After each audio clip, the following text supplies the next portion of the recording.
But we also this evening have a very, very special guest, folks. He is an attorney so good. He's an attorney so good that he could get light fishing with hand grenades reduced to just lighting off fireworks before the 4th of July. He is one of the finest attorneys in all God's creation. He is the man for you, the man from wearing the hat of BYU, the one, the only Nate Dallon. How we doing, sir?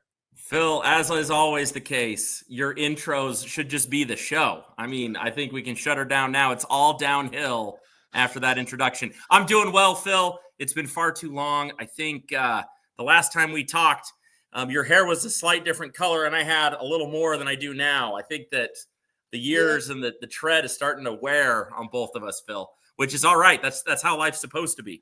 Yeah, oh yeah, we're falling apart. We're losing the warranty on all of our parts, basically. Yeah, like I kind of joked that like I have the placebo effect of hair. I can like kind of lie to myself that there's hair there for maybe a few more years. It's like I'm about ready to tap out to glasses. I can lie to myself about these for about another year, where I don't need them all the time. But we're getting there. We're getting there. But well, Mr. Dallon, how have you been, sir? Well, things in my world are a booming. So what Phil failed to mention is my area of specialties. I was about to say, speciality to the folks at home who may not know you. Yeah, I'm an immigration attorney, and I don't deport people. I try to keep them here. I try to get them work permits and social security cards and green cards and citizenship and the whole kit and caboodle. So that's my area, and I think everyone can agree I'm on the battlefront of something. However you want to describe that battle, I'm right there in the trenches. And so things are a booming. I started my own shop back in 2021. I've been doing immigration work from 2014 till 2021 with another guy. And then a couple of us peeled off, started our own place, and we're off to the races. Never been a time in American history to be as hopping in the immigration land as right now. You know, I was about to say, like, when it comes to Trump, you're not sure if he's going to be cutting in on your gig or giving you job security from day to day. You know, it's got to be a little like that unsureness has to be. Well, I suppose the unsureness would be a level of job security anyways. No, that's right. I mean, people say things like, well, what does this mean for you? And the answer is things go up, things go down. It ultimately doesn't matter. We're able to do things anyway. I had sent Phil a couple of, graphs. We don't need to look at those right now. I mean, we can pull those up later if you want, but I'll just tell you today, well, as of the end of 2023, the U.S. Census Bureau thinks there are 24.5 million non-citizens living in the United States. So now I don't exactly know their count on that. I think that includes green card holders and visa holders, right? So not everybody in that 24.5 million is illegal, but a fair chunk of those folks are illegal. You've heard different numbers, but the Census Bureau sort of agrees. It's up there. It's not a small number. And then, of course, a lot of those folks are married to citizens, have citizen kids, a bunch of other things are going on. And so just the population that we're talking about is so big. I think that's what really gives me job security. And then policy then just becomes, the flavor of the day. I mean, even the Democrats would whipsaw me all the time as to what we're doing. For a while, it's incredibly loose. Then for a while, it's incredibly, strict. I kind of think that we might see something similar. I don't know. You can tell me if I'm wrong about this, Phil, but I actually think that President Trump is going to be able to declare more or less victory on the immigration question. The border, as you tweeted at me a few days ago, has reached probably a 2-decade low. I don't know if the border's been this quiet in the last 20 years. It's basically silent. Maybe you could find a time like in the 60s where it was even quieter. I was about to say, like, I gotta give like Tom Homan has somehow figured out a way to just be the border. Like, okay, everybody so much that like at my son's dedication, somebody who was dating somebody from my wife's family, he's from Scotland. And this guy's worried. Okay, like he's like, I don't know if I'm going to be allowed to stay or not. Like, it's like, well, yeah. Okay, all right. Well, I didn't know the worry was quite that deep there. But yeah, Tom Homan, like when I listen to that guy talk, I'm like, woo. Boy, Yeah. howdy, I'm glad I was born here. Otherwise, I'd have to deal with this guy. Oh my god. Yeah, no kidding. Well, just think for a minute though. So the border goes completely quiet. Let's assume that President Trump and Tom Homan continue to just roll for the next 18 months, and they really find all the bad elements out of the immigrant community and expel them. Let's just assume that the mass deportations occur over the next 18 to 24 months. Let's say by midterms, you can really declare like, all right, guys, we did it. We found basically all the bad elements. I don't know how many deportations that'll end up being. Let's just give it a number like 900,000, a little shy of the million that he's talked about. You say like, we've deported 900,000 people. The border's been basically quiet for 2 straight years. What is Captain Art of the deal? What's his next move? Like, to me, it seems pretty obvious that the next move is we got the bad ones out, the good ones are here. Let's try to figure out some sort of non-citizenship path so that all these folks can come out of the shadows, work on farms, work wherever, and live their lives, and we're going to be just fine. I could be wrong about this. I know that there are some Magistanians who kind of feel that a bigger round of expulsion and then anything that even sniffs of amnesty is just a total non-starter. But I mean, you've heard Trump, Elon Musk and some of these guys, they kind of talk like, once we clean house, we're going to extend a bunch of green cards, right? And so I'm just interested to see what happens. I tell my clients, look, if you're not one of the bad ones and you can survive 24 months, situation could change real quick. That's it. So basically, like, all right, you just gotta hunker down and get past the midterms, is what is Yeah, generally made. Because I really believe that. Now, the thing that would blow this up, Phil, is if more Tren de Agua, more cartel activity on the American side of the border, that could blow that up, right? If Trump can't sort of declare victory and say mission accomplished, well, then the mission's not accomplished. But if we get to the point where the number of criminals, the number of cartel people walking around the country really does start to bottom out, and then the number of people crossing the border remains crickets, well, then I think that Trump's instinct is declare mission accomplished, start moving towards getting these people into some sort of legal status so that they can work and whatever, and then set up a new immigration system for the next 100 years. I mean, he's in a position where if he wanted to do something like that and sort of set policy for the next 4 generations, I think he could. I'm not saying that's what's going to happen, but I think that is a more likely scenario than many people want to admit. Because like I could see that, because like the hardcore MAGAs wouldn't be all that happy. The hardcore Democrats aren't going to be happy that a single person got deported. And then basically, depending on how brutal the midterms are one way or another, Trump's like, well, okay, since we've got divided houses here, because let's be frank, from what I'm looking at, if you made me bet a silver dollar on it, okay, on how the midterms are going to go, the Republicans are going to quite easily hold on to the Senate. But the House, look forward to very slim House elections for the foreseeable future.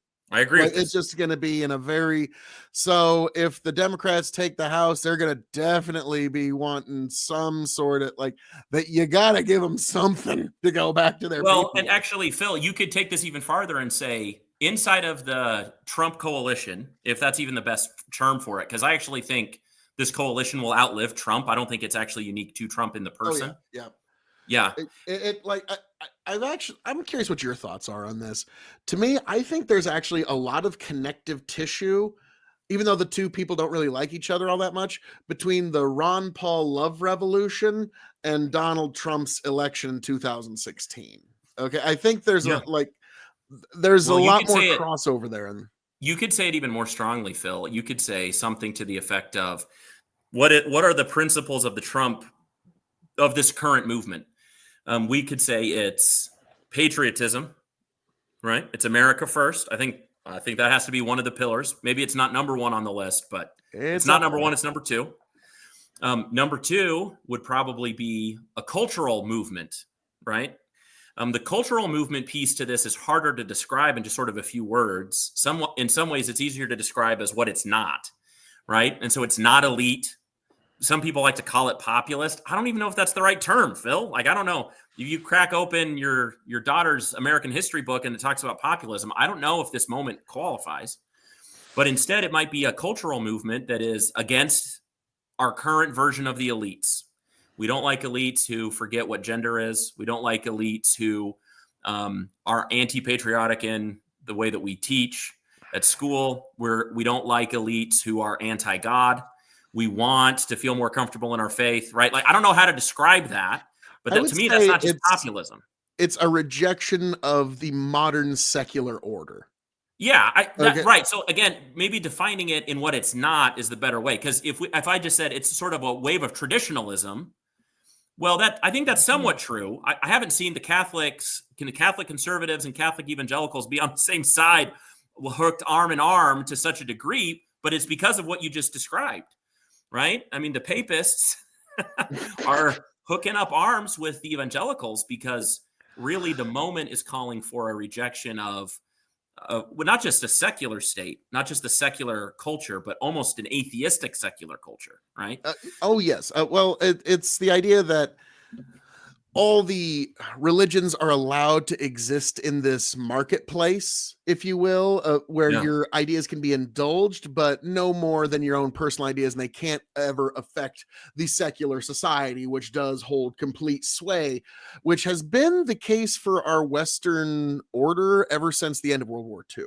And so Yeah. it's been sort of a rejection of that entire system. Not like you said, like you've got Catholics and evangelical. I mean, Even the Mormons are I have coming been doing along. some What's going research. on?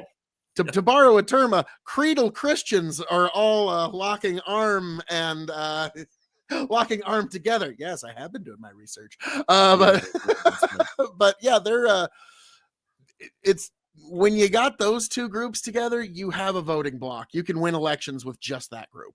No, that's right. And so if you mix a little bit of America first, a little bit of this new cultural moment, and then I think that the third rail to this would be working class Americans. And when I say working class Americans, what do I mean? I mean farmers. I mean folks who work manufacturing. I mean folks who work in the service industry. So I'm talking, if you just pull up to a random McDonald's employee, are they team blue or team red? They're team red. Nowadays, yep. Team blue has promised a lot of things to working class people for our entire lives, Phil. And frankly, have they delivered? Not a No. So thing. you have this America first, this cultural movement that's harder to describe. You have this working class block. And Phil, guess what? Immigrants love all three of those categories. I mean, I've said this for a long time. Where was the biggest explosion of Trump support of any demographic group in the country from 2016 to 2024? Hispanics. Hispanics. What's number two? It's the black church. The black church has slowly been waking up and they are leaving team left. And guess what? If you just go look at illegal immigrants, there have been a few people with the audacious project of asking illegal immigrants, if you could have voted, who would you have voted for? Phil, who wins that election? The Donald. The Donald wins that election. The people love him, and he actually loves them back. The problem is that the illegal immigration problem, the southern border, runs counter to these three pillars. Well, I guess pillars 1 and 3, as I've described them, right? So it's not really America first because a lot of these folks send remittances back to home country, like they cause a lot of problems for America first policy. And arguably, although I would argue it's overstated, the working class people do not appreciate being undercut with their wages. I believe that's a real phenomena, but I think it's way overstated. I think it's far more subtle than people realize. But nonetheless, they are on rails 1 and 3. They're against the project, but they're all in on rail 2. Go find me a blue-haired, left-wing Hispanic working out in a field. They're going to look at you and say, I'm for the Virgin Mary, right? They're creedal Christians overwhelmingly. And even inside of the Islamic community, so you're Muslims, even though there's a lot of things we could talk about there about assimilation and other things, but even inside the Muslim community, they were not showing up for Team Blue, right? They're not showing up for Team Blue. They are antithetical in culture to Team Blue all the way. Now, they might also be antithetical to the creedal Christians. I mean, we want to be very clear, but at least for the moment, no matter who you look at, Asian Buddhist immigrants, who are they voting for? They're voting Team Red. I mean, so my point is that from Trump's perspective, if you can get the immigrant community, the border sealed, you can get all the bad elements out, and you can fix rails 1 and 3, bring some unity there. I think the immigrant population is actually part of the future for the current political movement.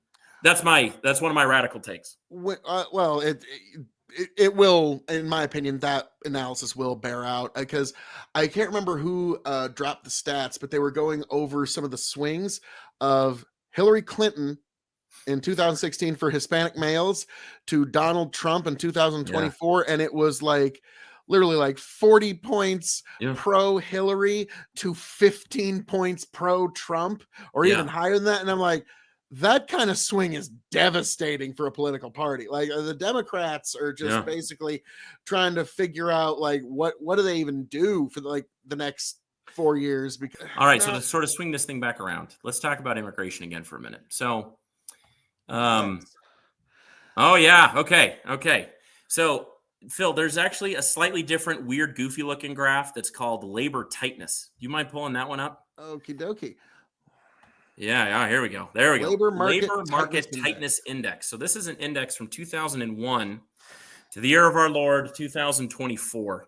Okay, so this is a goofy graph. Glasses of What does extreme labor age. tightness mean?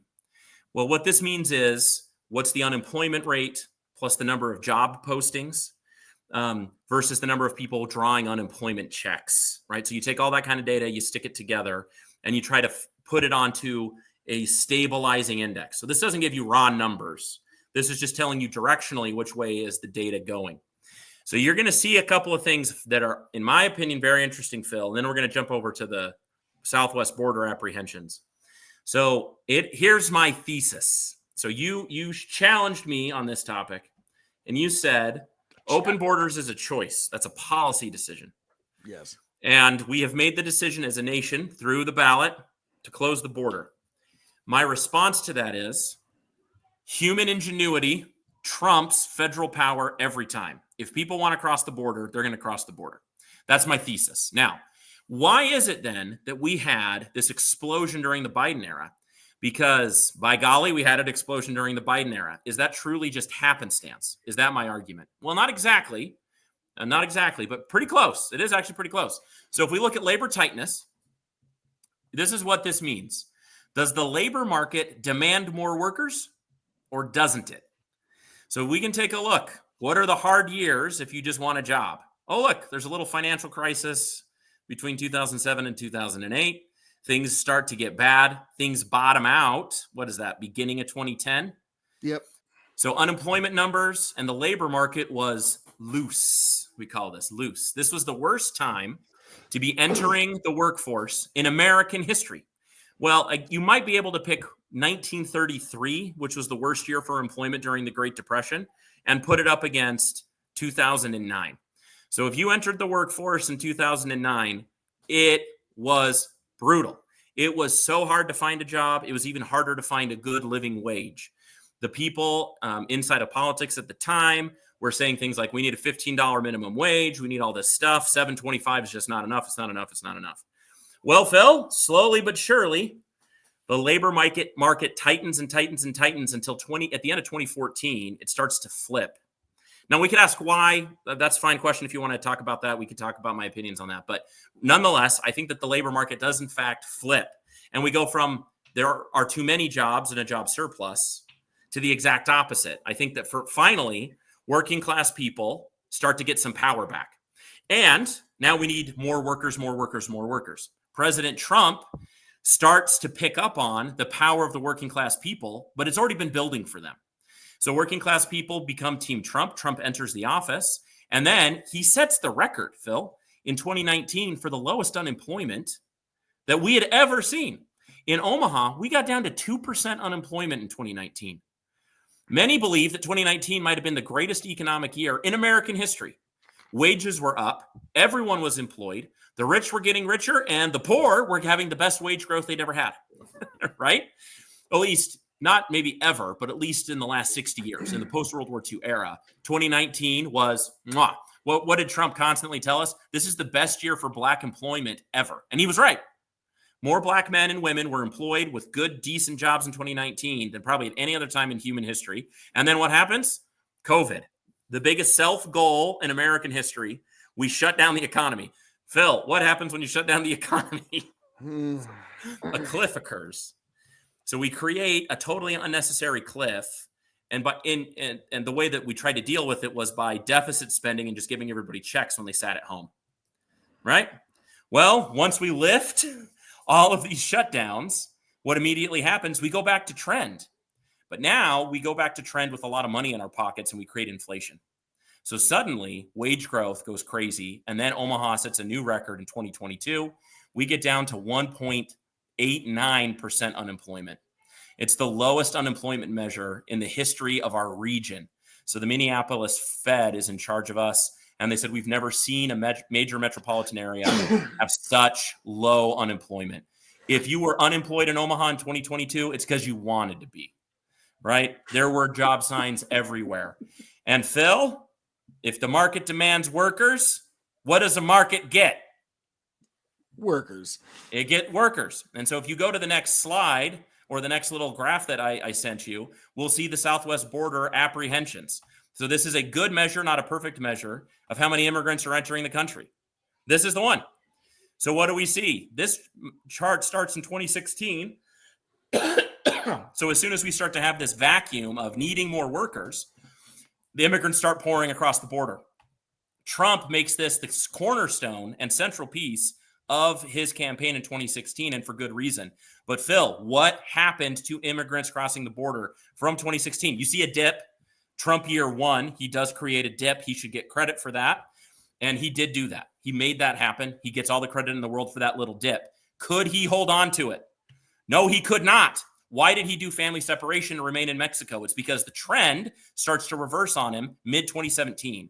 So by 2018, apprehensions are back up nearly to Obama levels. That's when he creates Remain in Mexico. That's when he says we need to be more strict at the border, do family separation, all this other stuff. And then guess what? It continues to go up into 2019 because the market gets what the market wants. Government doesn't control markets.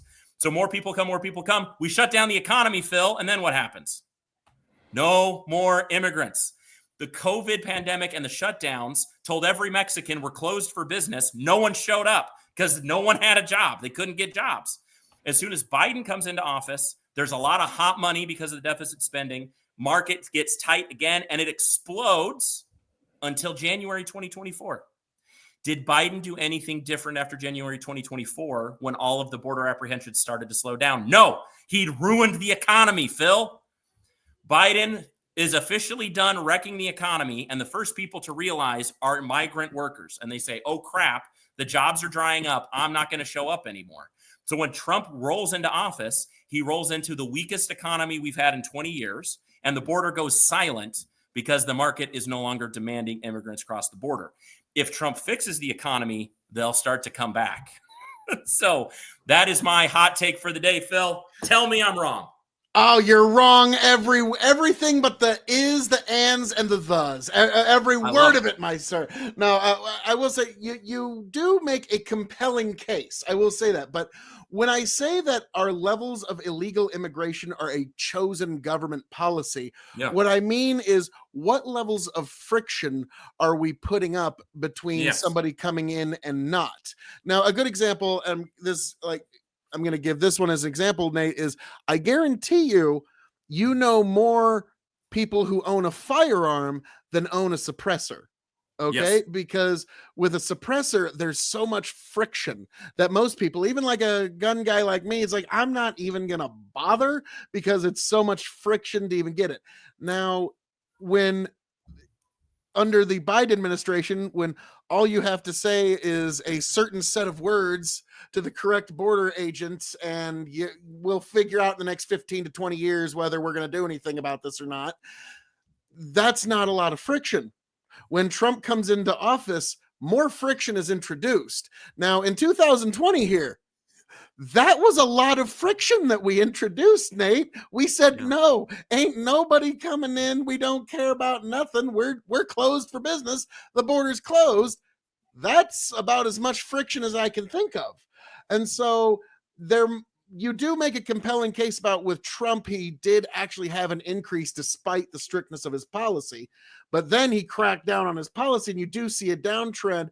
Then COVID kind of unfortunately, COVID kind of messes up both of our metrics here because you could make the case either way. It kind of bolsters your point and it bolsters my point. It bolsters your point in that, well, the economy was crap, so obviously they're not Yeah. coming. And I'm saying, well, the We were fear was closed at for a business. 10. Yeah. The fear was up to 11, so we freaked out and closed the border. And guess what? Nobody came across. And so that was, unfortunately, that was a moment where the economy was bad, but also the fear was bad because you, like you, Nate, with your facts and your statistics, like I who know. needs I'm that? the worst. To me, I was like, well, again, like read the people, read their, like what's going on in their minds, and that is kind of what I see. But look at the very end here, and you see these apprehensions drop. And like I said the other day, like Tom Hammond was talking about. Here we go. Here's the next one. Yeah. So this chart here includes once Trump's into office, and you see that bad boy bottom out. That's the Trump era. I mean, you are correct to say, yo, Nate, were the bottoms during Biden or Trump? Enough said. I mean, that is a strong argument. I mean, now the thing is, like sometimes the resistance can just be what people think is happening at the border. When people just, oh, Trump's in, obviously it's going to be harder. Yeah, that's right. Narrative alone counts. You're right about this. And so that has a lot to do with it. But now now the economy's just starting to recover, inflation's finally starting to, like, Cool the out, price of yeah. eggs is at least reasonable again. Like that seems to be a metric that a lot of people are holding to. So we'll see how this holds up. But like you said, if Trump can maintain numbers close to this, I think the Republicans will have a very good midterm and they'll sweep Now, 2024. Phil, this gets back to what we started talking off about, which is Trump makes the biggest immigrant baby face turn midway through. He came in a heel. He came in as the final boss. He came in with the people's elbow. And then by year 2026, 2027, he turns into Cody Rhodes, the American nightmare, kissing babies, handing out jackets. He becomes the most beloved president in brown American history. I think that's on the table. Because if he can, like, because whatever the number is, let's be frank. I joked about this back in 2016 when he was running. He's like, here's the thing: Trump doesn't need to build a full wall. He just needs enough of a wall that when there's a camera in front of him and it pans left and it pans right, you can't see where the wall ends. That's it. He just needs that shot. Like, and look at this glorious wall. It goes as far as your camera shot can pan in either direction. It's a glorious wall. And so he just needs enough of the bad elements out. Like whether you say it's 900, it could be 300,000, could be, it could be the population of Hastings or like Grand Island, Nebraska. We don't know what that number is. That's right. But like, it's sort of like in any organization, it's what I call the Pareto principle. The Pareto principle, I'm sure you're familiar, but like 80-20s. Yep, 20% of the people in your organization are responsible for 80% of the output. Well, I imagine that applies to the bad folks too. I think you're right. And so that once you get that just right number where people can actually start to see, like, hey, things are peaceful and people aren't getting harmed in any way, and there isn't crime, and like, yeah, if Trump can in any way kind of claim some sort, because like, dude, you and I been talking about illegal immigration our whole lives. I mean, Nate, it's sort of what you do. It is what I do. Okay, like, and if Trump could just say, I just solved the problem and now we just do it, like, now amnesty, that's going to be all right for the three parts of the party here. Okay, the American First, the anti-secular, the working class, and then the three leaders of the party: the techno-oligarchs, the neocons, and the peaceniks. I've kind of charted those down. So, all right, let's look at amnesty. The peaceniks, they're going to be kind of ambivalent to it. Like there'll be some that'll be for, some that'll be against. The neocons, they will be 1,000% for it. They will be falling over themselves. They will be shedding tears of joy. Bandit evening, ladies. Howdy, Bandit. The techno oligarchs, I think, will be for it. The Musks of the world, the Vivek Ramaswamis of the world. Like, they're going to definitely. They're Now, licking their chops. They want that cheap labor, Phil. so the peaceniks are the only pushback, but they're going to be somewhat ambivalent of it at the leadership end. But the voter end, that's where it gets fun. Your three groups here. Your anti-secularist. That I'm just putting it as that anti-secularist. Your working class and your America Firsters. America First and working class people are going to have big problems. Oh yeah, they're gonna be like, wait, what the This is not what we voted for. We voted you in just to give amnesty? That's not what we vote. The anti-secularists also they might be kind of like the peaceniks where they're ambivalent about it. Well, if they're Catholic, they love it because half their congregations are these illegal immigrants. So yes, the wider concerns of the creedal Christians, Nate. That's right. The creedal Christians love the immigrants. They got to. Now, for those who don't know, within the sound of my voice, that's apparently what Mormons refer to. Well, the rest of us, creedal Christians. Right. Know your role. I just thought that was too funny. First time I read that, like, yep. I know Nate's heard that term once or twice. That's right. It's all over Mormon Twitter right now. Fights between these cultish Mormon folks and these creedal Christians. It's pretty funny. I do enjoy watching those. Those are one of my favorite. His name is Lego Joseph Smith. Oh yeah, he's actually pretty funny. But anyway, so here's the problem: is the party leadership is going to think, hey, this is a great idea. The voters are going to be like, nuh-uh. And suddenly the Republicans are in the problem that the Democrats are in right now. Well, I would go that far because I think, kind of like you said, a lot of this has to do with trust, Phil. I think a lot of this has to do with trust. I think that a non-trivial number of working class people, especially if Trump is able to fully get the 20%, to borrow your Pareto principle, if they can get the 20% of the baddies out, reestablish trust with the executive, I don't actually think that folks are nativist in terms of, I don't want foreigners in my country.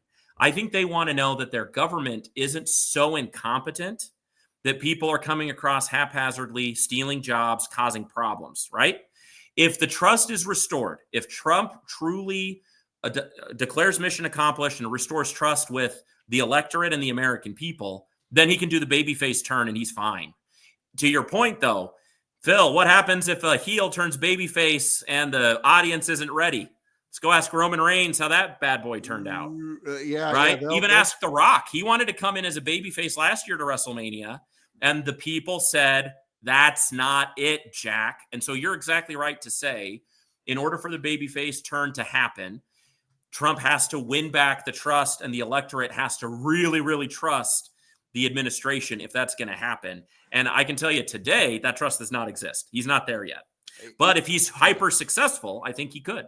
And I think he will, unless the economy gets so good that it just starts to suck people back in again, and then you can't do it.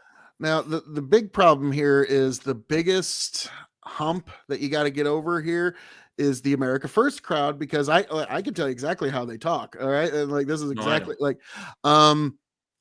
if you came into this country illegally in any way, that is a violation of our laws. And so you are part of that criminal element. And so you need to be expelled as well. And they don't really draw this. Let's do a deal, Phil. Let's do a deal right now. Here I am. I will be the techno bros on this one. Okay. Let's cut a deal. You're right. There needs to be a penalty. Expulsion is on the table. We can make them leave and then come back in. Do it the right way the second time through. That's a possibility. What about this? What about a variation on the $5 million gold card? And instead of a gold card, we call it a teal card. And this is for the working class poor in America. They've been here for 20 years. They don't need to pony up $5 million, but they need to pony up $15,000. Right? You got to pay a penalty. And by the way, under criminal law in the state of Nebraska, a $15,000 fine would put you at a class 2 felony. So you pay a class 2 level felony level of fine as your penalty for having screwed us up, and that money goes straight to paying down the debt. Phil, start doing the numbers. What's 15,000 times 10 million? Oh, you're gonna make me do math? Come on, bro.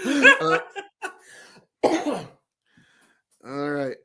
15,000 times 10 million is, let's see,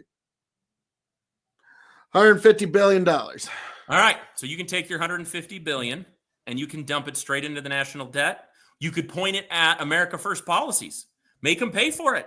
You could also shut off and say, you know what, we'll let you be legal, never a citizen, right? There's a lot of things you could do to try to make it and to continue to have the trust of the American people, where you say they'll never be citizens, they'll never vote, they'll never draw a Social Security check. They're never going to do any of those things, but they can have a driver's license. And as long as they don't get any DUIs, they don't commit any crimes, we won't deport them. And they can travel home to see mama on Christmas. And that's it. They pay the penalty. They live the rules. They can never vote. We're money. Now, I'm just saying there's a way you could construct this bad boy that even the America First boys and go, all right, I get it. Yeah, that's a pretty good deal for us. That's pretty good. Leave it to a lawyer to find a great mediation. Okay, let me say, but well, now, Nate, this is something I want you to like. I'm not even saying this is my counter to your but I want you to just keep this in your mind. I remember I read this in a book when I was younger. I believe it was called Inheriting the Wind. Maybe it was wrong title, but it was about folks that were illegally immigrating to the United States. And at one point they were asked after they had been apprehended, and this was a question they were asked, and I've been wrestling with it for many, many years. And they asked, because they were applying for citizenship, and they said, can we honestly expect, if your foundational act within our borders was a violation of our laws, for you to be a good citizen? And it was one of those that I've wrestled with because I've always tried to find that third way, like you're trying to find, Nate. But then that's something I always remember in the back of my mind. Is so, unfortunately, with the America Firsters, as it's sort of like the Palestinians under Yasser Arafat. It doesn't matter how good of a deal you give them; it's not good enough. Do you see? That's one thing that I know that's one hell of a comparison, but no, I get your point. The point's well taken. Let's think through this together, Phil. I like the phrase. I like that. A good trebuchet would, in fact, be worth the 15K. I like that. Bandit goes, 2024 is the closest to babyface Trump America's gonna see. And he didn't know Mormons. That could be. Yeah, no, that's right. We should have a theological conversation one day, Phil. I'd love it. Okay. No, let's think through this really quick. So, I'm a big believer in the phrase "forgive but verify." So your point is well taken, where you say, hold on a minute. If your foundation is a sin, how do we confirm repentance? Because to your point, I think, if we're just being super honest, it'll probably be 80-20 again. 80% will do great, and they'll make me look great. And then 20% will still rape, pillage, and who knows do what else, right? So how can we both forgive and verify? We live in such an interesting age, Phil, that you could conceive of a technological way to increase verification on some of these folks. So imagine this. Imagine we have them waive their right to searches and seizures. So if you want to do this deal and we think that you're being naughty in your home, we don't got to go to a judge. Oh, how about this? What if we actually have everybody pre-sign their own deports? So you get the card, you pre-sign your own deport, so that if you cross a line with us, no more lines, no more due process. You, as a consenting adult, waive those rights so that if we catch you being naughty through AI or personal check-ins or something to that effect, we'll send you right on the F home. And there won't be this, stand in line 7 years for a deportation. We'll just send you on the next plane and you're gone. Forgive and verify, Phil. Forgive and verify. That's what I'd say, because I think you're right. How do you forgive and verify? Because that's what you need. You got to have some trust. The money helps, but that doesn't build trust. I can cut you a check. That doesn't bring trust back. If anything, makes you feel like a whore. Makes you feel like, oh, you guys just think you can pay me off for all your bad behavior. That's an indulgence. It's anti-Christian. I've been used. No one will want to marry me now. Yeah, exactly. But that actually, I'll be honest, I have some misgivings, but that's actually more palatable to me than your previous plan. If that makes Well, yeah, sense, that's where hey, it's we're like reasoning together, Phil. We're reasoning together. it's like now again, I'm like the working class folks in your they'll be on board with that.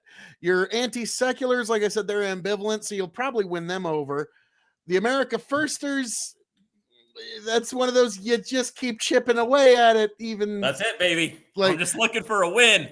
but so like yeah, where they sign basically, for lack of better terms, a contract with the United States government, Yeah, that's exactly right. And it saying that waives like and okay, it waives a bunch of their rights. Yeah. and then eventually like yeah, some sort of path to citizenship there. Like I'm open to all of that. I'm not as hardlined as a lot of the folks on the far right on it, because like I'll be honest with you, like this is between you and me, Nate, okay? Like Yeah, we're not nobody getting into a else is listening. theological It's just discussion, us. but it ties in. Since I came to Christ, the one political thing that has changed in my mind, because if I, if all of my worldly politics just matched one for one afterwards, that would be somewhat suspicious. Okay, like I'll be honest. But the one that I softened on quite a bit was immigration. And the one thing that I remember is I don't know if you remember this, but there was this family that was on the other end of this razor wire, and this guy, I forget what kind of agent he was, and he cut the razor wire. And on Twitter, I was very disappointed to see a lot of people on the right going, that guy's a traitor. He needs to go to prison for cutting that. And my thought was, would Jesus have cut that razor wire? Or do you think he would have just let those poor people crawl through it for whatever principle that you're wanting to uphold here? Okay. And so that's my thought. Like, yeah, you cut the freaking razor wire. Okay. Like that was where I had sort of a shift, is like, we're all made in God's image here, and so let's try to treat each other like that. And so, and one guy was like, "Yeah, I don't care. We don't owe these people anything." It's like, well, if that's the case, we don't owe them cruelty either. Okay, and so Yeah. that's and Well, so Phil, you're kind of insinuating this without saying it, but an excess of America first does lead us down to some dark holes. I mean, it's just true. There's an extreme wing of America first that doesn't sit great with me. I've been And picking that up from what you've been throwing down these last few months. yeah. I've been more intense on Twitter than I'm in real life. That's my playground for ideas, right? So Me too. saying intense things is what I'm all about online. But um, I am concerned. There is a group. I don't even think it's Pareto. I think it's much smaller. I think it's about 5 to 7% of the Make America Great Again coalition that really does have what I would call some misplaced beliefs about race, some misplaced beliefs about human dignity. And I on the immigration topic, it sort of manifests itself. Like I've been concerned, Phil, about something like this.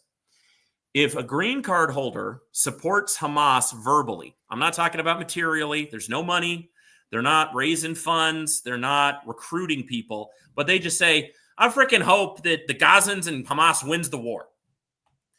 If those words are spoken, I don't like our government targeting that person, Phil. I don't like it.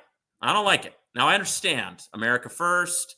I understand a lot of our Jewish brothers and sisters are feeling very attacked for good reason, because they have been attacked, right? Like there's a lot of good reasons why that is the most disgusting kind of speech you could imagine. But in my mind, first comes rights, because those come from God, and then comes government. And I believe this very deeply, that God in heaven has given us a freedom of speech, and it is illegitimate for governments to curtail that speech unless very extreme kind of situations. And I don't think that we've reached that threshold, but there is a bloodlust on some of MAGA right to say, no. If you're not a citizen, you get no rights. Phil, that to me sounds a little bit like not everybody is inside of God's sovereignty. And that bugs. I do not like that. And I'm not for that. I think And that first come rights, because they came from my maker. and that And I then my do understand. government, which is also instituted of God. I mean, Mormons, we're a big believer that like we're not anarchists, okay? We're not anarcho-Christians, although that'd be a fun topic for another day. But I do believe that governments can and should curtail some of our rights in certain situations, because we live in a fallen world. It's just the way things work. But to say that the non-citizen is out of the reach of God's given rights to man, that doesn't sit right with me. And a lot of people on Magistan are like, citizens have or non-citizens have no rights. I'm like, oh, then you think rights come from government. You don't think they come from our maker. You think they come from government. And frankly, that's gross. America first, taking the place of God first, that's a problem. I'm not saying that's what everybody's doing, but there's this small segment. I don't know, man. They certainly sound that way. It makes me uncomfortable. Yeah, it's one of the things that I've always kind of made a project of myself is like wherever I see like some sort of overt racism on the right, I generally try to purge that. Like Yeah. it's wherever possible because like you said, like we're all made in God's image here. And when you talk about rights, like where do they come from? Is it from God or government? You do bring up that very interesting point of like you are kind of conceding that your rights come from government there. I don't Now, like it. I'm not at all familiar with this guy. Like I heard he was a green card holder and he got deported for saying something apparently. Yeah. But that's the extent that I know. I've got a screaming baby upstairs, so We should probably wrap this up. My boys are knocking at the door too. We probably oh, need to go okay, all righty. Well, attend to our here's the little one. problem, Nate. You and I can talk endlessly. Yes, and we That- should. yes. Now, all right. Couple of things. Before we close out here, I will say that you are correct on there is an element of the far right in MAGA that needs to be watched closely and see, like, because like By the there's way, that it's very generally dangerous end of the overstated. I don't left, want to like the overstate. Hassans and stuff. No, I'm with you. I don't want to overstate. I actually think that for far too long, the left has libeled the right and made it to sound like Mitt Romney belonged to these groups. I mean, that's insane, right? Like that's nuts. I'm not saying that we're in a bad place, but there are some vibes coming out of a small chunk of Magistan that makes me uncomfortable. Small chunk, very I've small. noticed. Now, Nate. Before we go, I just want to say, I would like to speak with you again in the future on a couple of things. Again, of course, politics is always good. Also, I would like to get you. We do need to have a theological discussion because I think that would be. I need to be very called fun. to repentance, Phil. You might be the one. No. Repent! Like we That's just both keep right. yelling at each other and saying repent for an hour, and that's it. That's right. Your pastoral duty is to call me to repentance. Repent, you heretic! Like, oh yeah, this is fun. But we need to do that sometime. And then also, Nate, I've been wanting it for a long time. I want your magnum opus on OJ. We're one of these days we're doing that. You're like, oh Phil, thank you so much for making me touch on a hot button issue. That's so nice of you. And this year of our Lord 2025, that's never a problem. Now, unfortunately, I'm sorry, Nate. We never got to this chart here. Yeah, this is actually a very misleading graph. I need to clean this one up. But this just says not a US citizen. This is by age. So there are from 35 to 39-year-olds, there's over 3 million immigrants in that age range. So this is just age range. And you can see the people who are crossing are predominantly people in the prime working ages. I know that there's been a lot of chit chat about like, oh, well, people are coming over in their battle ages. Well, if you look, there are just as many 20 to 24-year-olds as there are 50 to 54-year-olds. The real cohort that is crossing over and is coming to the United States are people in their mid-30s reaching the prime working age years. They're coming to work, man. That's what they want. That's been my experience, anywho. And then, just this is inflation. I do think that immigrants have something to do with inflation. I've heard some complaints that like this, JD Vance has been on this about how housing costs go up because of migrants. I think that is true. However, we also see that inflation has a bunch of possible different trajectories in the future, and actually having a drop off in the labor pool does bring costs down, but it comes at the cost of growth. Yeah. And just real quick, Bandit's kind of touching on like the difference between like human rights and legal rights, and like that is a distinction to talk about. And Bandit, to your point, I mean, this is actually a very good point. What we could do then is we could actually make a list of what are our God-given rights and which rights actually pop up out of the social construct. Because as you're kind of insinuating here, inside of a democracy, I don't think that God only believes that democracies are the only form of government that could work. So I don't believe that the right to vote is a God-given right, because I do believe that you could live in a monarchical situation, or like the French Republic for a while had committees. Like there are different government arrangements that I think that God would be okay with, assuming that they are living under the principles of righteousness, right? And so if you make that assumption, so you are correct. That particular right may not fall into the God-given category because if you lived in a good, godly king's kingdom and you didn't have the right to vote, I don't think you could stand up and shout, "No, God gave me the right to vote. You must be a democracy."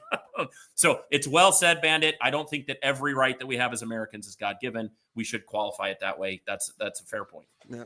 And just what was this chart about, real quick? Oh, this was okay. There's been some concern that one of the things that happens with high amounts of immigration is you see a decrease in wages. So even though we had this huge uptick in immigrants, we also had a huge uptick in growth in salaries and wages at the exact same time. Now you could tell me it would have been even bigger without the migrants. That's fair, but I just want to say it didn't cause damage. It might just have taken the top off of, I guess, of some of the highest possible wages. But the wage, you can see this. The wages were going up as the immigrants were coming. The wages attract the immigrants, right? They're not really suppressing them very much, if at all, in my opinion. So that was just the last little piece on this because people talk about this. And look, wage growth is decelerating now and migrants are stopped coming. Like that kind of tracks with my whole theory. But now, thank you, Phil. No problem. Nate, I do appreciate you coming by. And one last thing I want to say from something you said earlier is if we fractured into multiple Nebraskas, 2 Nebraskas, sure, that might not be good for our defense of the state, but in the Senate, we would get 4 senators, which to me would be hilarious. I'm sorry. It's like, now, actually, unfortunately, one of them would probably be a Democrat. So, it depends on what Eastern Nebraska does, right? Well, to your point, I think if more Nebraskans were in D.C., we'd be in less of a mess. That's just my experience. Well, Nate, please tell the folks if and where they can find you and everything, all that good stuff, good sir. You can find me on Phil K.O.E. coming to you soon. I'm also on Twitter at symbol Nathan Dallon. My tag is confirmation bias. That's actually beware confirmation bias. Beware confirming your own biases. That's mostly for myself. I'm on constant notice that I should not be confirming my own biases because I have them. Well, Nate, again, thank you, good sir, for swinging by. Folks, always remember, he is the finest attorney in all immigrationness. If basically he could find a way to get a Martian his citizenship late tonight or early tomorrow morning. That's how good he is. The one, the only Nate Dallon. Thank you, sir. Thank you. Thank you, Phil. Love you. God bless.